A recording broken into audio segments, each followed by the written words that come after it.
क्या शरीर से बाहर निकलना संभव है? तंत्र कहता है कि आप इसी वक्त इसी कमरे में अपने शरीर से बाहर निकल कर उसे गिरते हुए देख सकते हैं। इसके लिए आपको हिमालय जाने की जरूरत नहीं है, बस यह विधि सीखनी होगी। यह विज्ञान भैरव तंत्र की एक शक्तिशाली विधि है। सूत्र कहता है, कल्पना करो कि धीरे धीरे तुमसे शक्ति या बोध छीना जा रहा है, और जिस क्षण यह छीना जाना चरम पर पहुंचे, उसी क्षण सीमा को पार कर जाओ। इस विधि का अभ्यास किसी वास्तविक परिस्थिति में भी किया जा सकता है, और चाहो तो केवल कल्पना के माध्यम से भी। उदाहरण के लिए, जमीन पर लेट जाओ, शरीर को पूरी तरह ढीला छोड़ दो, आंखें बंद कर लो और भीतर यह भाव जगाओ कि तुम्हारा शरीर मर रहा है। मन में स्पष्ट रूप से दोहराओ, मैं मर रहा हूँ, मैं मर रहा हूँ, मैं मर रहा हूँ। यही यदि यह भाव सच्चा और गहरा है तो बहुत जल्दी तुम अनुभव करोगे कि शरीर में भारीपन उतर रहा है। ऐसा लगेगा जैसे शरीर पत्थर में बदलता जा रहा है। तुम हाथ या पैर हिलाने की कोशिश करोगे, लेकिन हिला नहीं पाओगे, क्योंकि शरीर जड़ और निर्जीव सा हो जाएगा। इसी भाव को बनाए रखो, मैं मर रहा हूँ, मैं मर रहा हूँ। और जब तुम्हें यह स्पष्ट अनुभव होने लगे कि अब बस एक क्षण और मृत्यु घटित हो जाएगी, उसी क्षण उसी बिंदु पर शरीर को पूरी तरह भूल जाओ और छलांग लगा दो। यही अतिक्रमण है। सूत्र फिर से यही कहता है, कल्पना करो कि तुम धीरे धीरे शक्ति या ज्ञान से वंचित किए जा रहे हो, और वंचित के उस अंतिम क्षण में अतिक्रमण करो। अब प्रश्न उठता है, जब शरीर मर्तो सा हो गया हो, तब अतिक्रमण का अर्थ क्या है? अब तक तुम यह अनुभव कर रहे हो कि मैं मर रहा हूँ, अब शरीर एक बोझ बन चुका है, निष्क्रिय,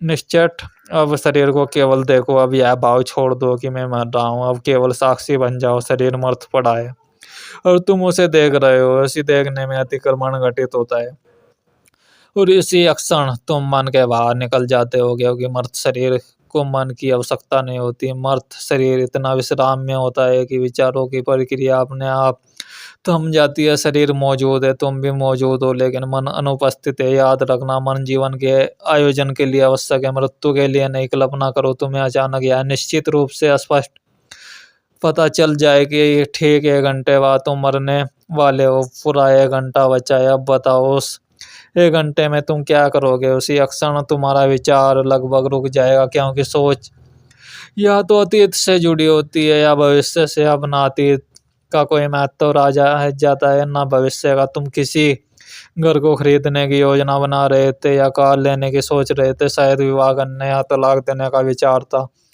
यह सारी योजनाएं अब निरर्थक हो जाएगी जब केवल 1 घंटा शेष हो। तब ना विवाह का अर्थ बचता है, ना तलाक का। अब यह सब योजनाएं उनके लिए छोड़ी जा सकती है जो आगे जीने वाले हैं। मृत्यु के साथ सभी संयोजन समाप्त हो जाते हैं, मृत्यु के साथ सारी चिंताएं भी समाप्त हो जाती है, क्योंकि हर चिंता जीवन से जुड़ी होती है। कल से आने वाले समय से चिंता इसलिए होती है क्योंकि हम मानते हैं कि कल भी हम जीवित रहेंगे। इसी कारण ध्यान सीखने वाले बार बार कहते हैं, कल की चिंता मत करो।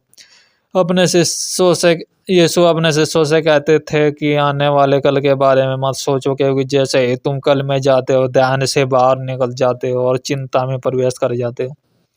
लेकिन हमारी स्थिति यह है कि हम केवल कल की चिंता नहीं करते, हम आने वाले जन्मों तक की चिंता करने लगते हैं। हम इस जीवन का ही नहीं, अगले जीवन का भी आयोजन करते हैं। मृत्यु के बाद क्या होगा, इसकी भी चिंता हमें घेरे रहती है। एक दिन मैं सड़क पर जा रहा था कि किसी व्यक्ति ने एक छोटी सी पुस्तिका मेरे हाथ में थमा दी। उसके मुख पृष्ठ पर एक अत्यंत सुंदर मकान बना था, और उसके चारों ओर एक आकर्षक बगीचा दृश्य था, बहुत मनोहारी था। बड़े बड़े अक्षरों में लिखा था, क्या तुम ऐसा ही सुंदर घर और ऐसा ही बगीचा चाहते हो, और वह भी बिल्कुल मुफ्त। मैंने पुस्तक को पलट कर देखा, वह घर और बगीचा संसार के नहीं थे, वह सही धर्म से संबंधित प्रचार पुस्तिका थी, जिसमें लिखा था कि यदि तुम्हें ऐसे सुंदर घर और बगीचे की चाह है तो यीशु में विश्वास करो। जो लोग उन पर विश्वास करते हैं उन्हें ईश्वर के राज्य में ऐसे घर बिना मूल्य के प्रदान किए जाते हैं। मन केवल आने वाले कल के बारे में ही नहीं सोचता, बल्कि मृत्यु के बाद क्या होगा उसकी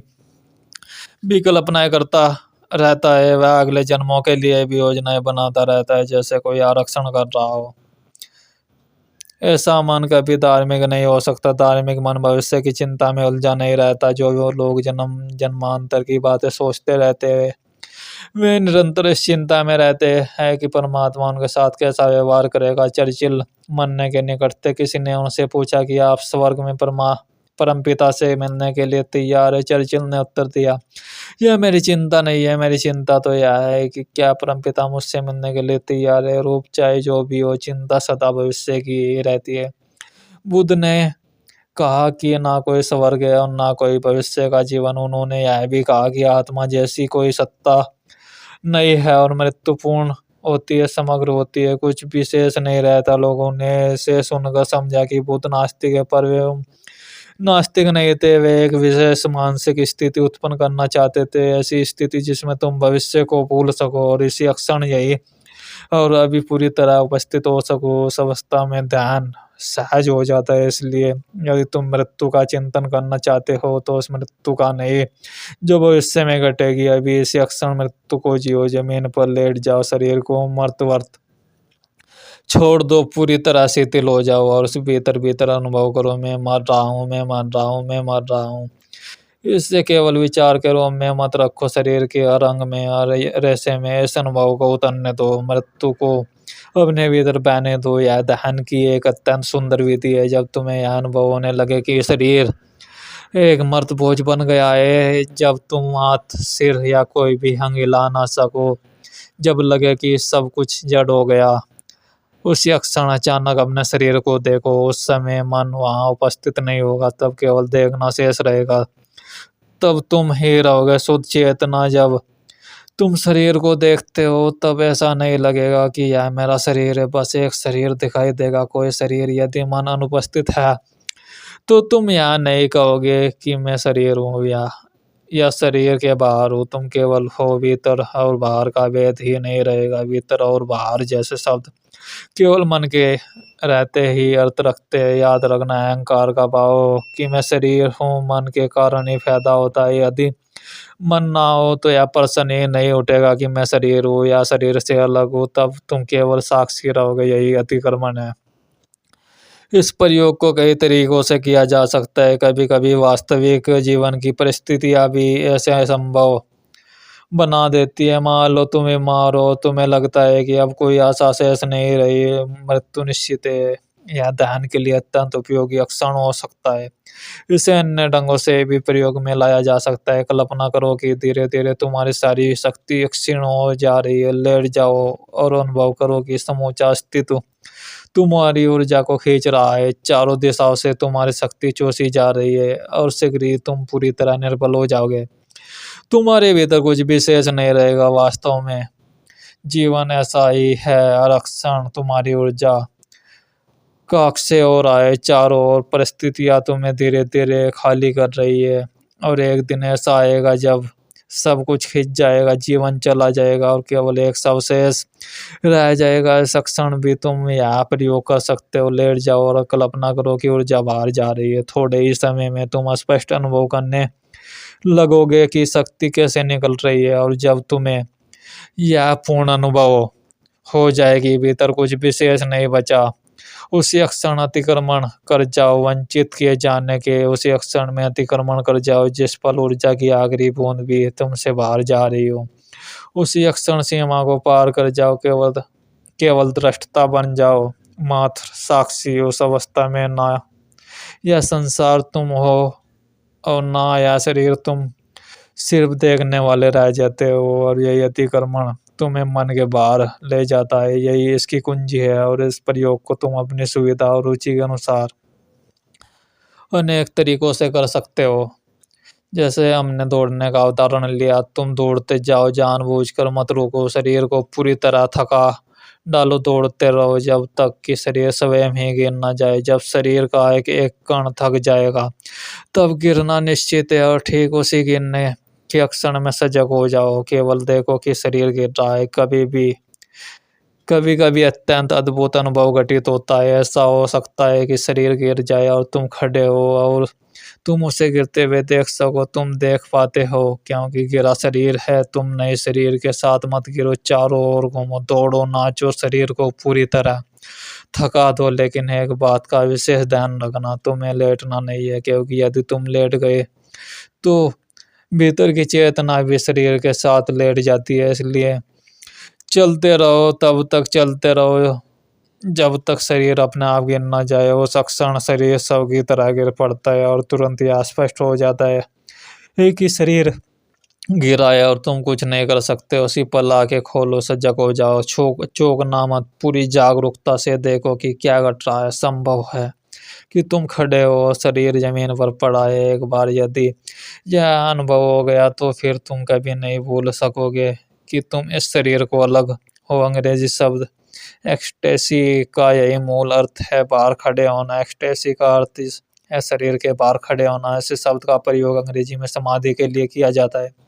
और जिस क्षण तुम यह जान लेते हो कि तुम शरीर के बाहर हो, उसी क्षण मन टिक नहीं सकता, क्योंकि मन ही वह सेतु है जो यह भावना पैदा करता है कि मैं शरीर हूँ। यदि एक क्षण के लिए भी तुम शरीर के बाहर हो गए तो उसी क्षण मन अनुपस्थित हो जाता है।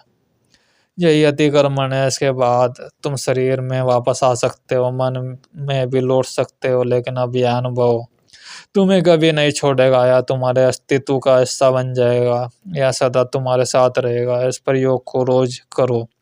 यह बहुत सरल है, लेकिन इसके माध्यम से अत्यंत गहन परिवर्तन घटित हो सकते हैं। पश्चिम का मन लगातार चिंतित रहता है और इन चिंताओं के समाधान खोजता रहता है, लेकिन अब तक कोई समाधान अस्थायी रूप से काम करता दिखाई नहीं देता है। यह उपाय कुछ समय के लिए फैशन बनता है और फिर समाप्त हो जाता है। मनोविश्लेषण अब लगभग एक मर्द आंदोलन बन चुका है। उसकी जगह नए नए आंदोलन आ गए। एनकाउंटर ग्रुप, समूह मनोवैज्ञानिक, कर्म मनोवैज्ञानिक और ना जाने कितनी ही धाराएं, लेकिन वे भी फैशन की तरह आती है और चली जाती है। क्यों? क्योंकि मन के भीतर तुम अधिक से अधिक व्यवस्था ही बैठ सकते हो और यह व्यवस्थाएं बार बार घबरा जाती है कि व्यवस्था के साथ समायोजन करना है। जैसे रेत पर घर बनाना या ताश के पत्तों का घर खड़ा करना। वह घर हमेशा डगमगाता रहता है, रहेगा, भीतर यह वह बना ही रहेगा कि अभी गिरा वह किसी भी क्षण ढह सकता है। अंतरंग रूप से सुखी स्वस्थ और संपूर्ण होने के लिए मन को पार जाना ये एकमात्र उपाय है। उसके बाद तुम मन में लौट सकते हो और उसका उपयोग भी कर सकते हो। तब मन एक उपकरण की तरह काम करता है और तुम उससे अपनी पहचान नहीं जोड़ते। इसलिए दो स्थितियां, एक मन के साथ तुम्हारा तदात्म बना हुआ और तंत्र की दृष्टि में यही रोग है। दूसरी, मन के साथ तुम्हारा तदात्म टूट गया है। तुम मन को एक यंत्र की तरह इस्तेमाल करते हो। उस अवस्था में तुम स्वस्थ भी हो और संपूर्ण भी।